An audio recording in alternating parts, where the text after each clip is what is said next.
मेरा नाम महेशपाल सिंह है। मैं पुष्पांजलि NRI city Shamshabad road Agra से आए हैं हम लोग। हमारे यहाँ बिल्डर के द्वारा काफ़ी ज़बरदस्त तरीके से हम लोगों को पानी, लाइट, सीवर के लिए प्रताड़ित किया जा रहा है। बच्चों की पढ़ाई लिखाई षड्यंत्र के तहत डिस्टर्ब की जा रही है, जिसमें कि बिजली प्रशासन और बिल्डर की साठगांठ है। वो एक बाहुबली व्यक्ति है, इसलिए प्रशासन उसके दबाव में है।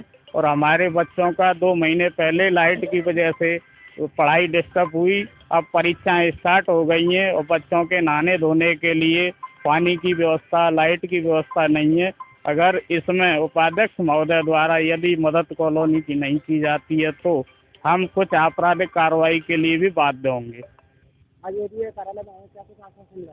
अभी मैडम से मुलाकात नहीं हुई है। मुलाकात होने के बाद पुनः हम आपको बताएंगे।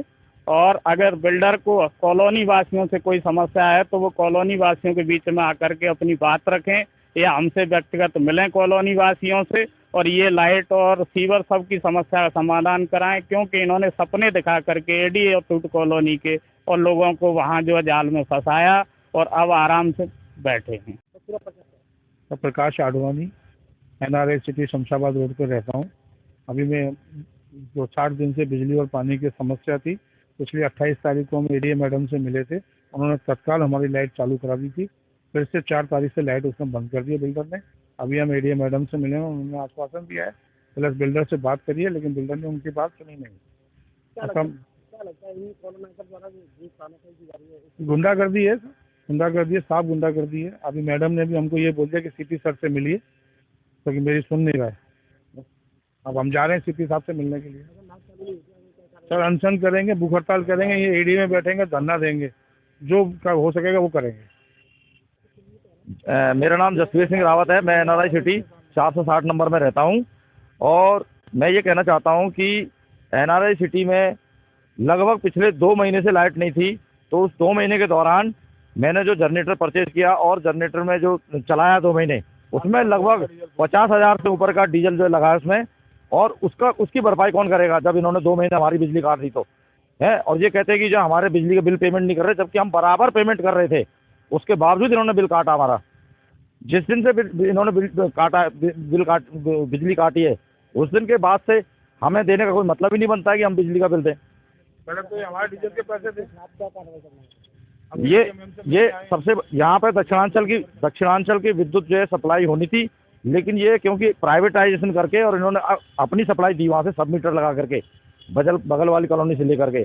अब हम पिछले लगभग जो 1 महीने पहले यहाँ आए थे, मैडम ने आश्वासन दिया था, तो उसके बाद चालू करा दी थी लाइट। तत्काल उन्होंने लाइट चालू करवाई, लेकिन अभी पिछले 2-3 दिन से इन्होंने लाइट फिर काट दी है। और अब फिर वही मतलब जो पहले से पोजीशन थी वही पोजीशन दोबारा हो गई है।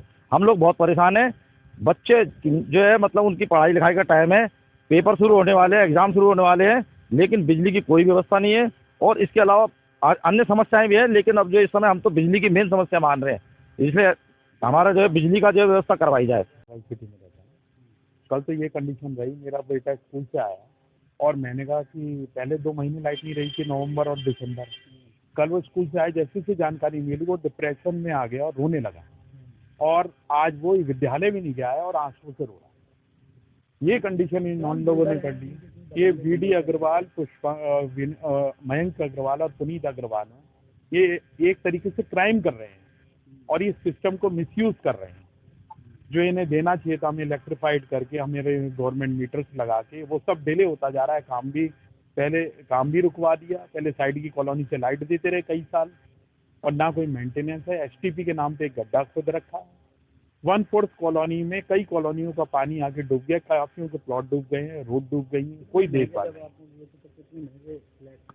सेम ना तो रेट बढ़ रहे हैं वहाँ पे, आज से जो 10 साल पहले रेट थे वही थे। पब्लिक का नुकसान हो रहा है। एडी अप्रूव के नाम पे कोई मेंटेनेंस, कोई देखभाल नहीं।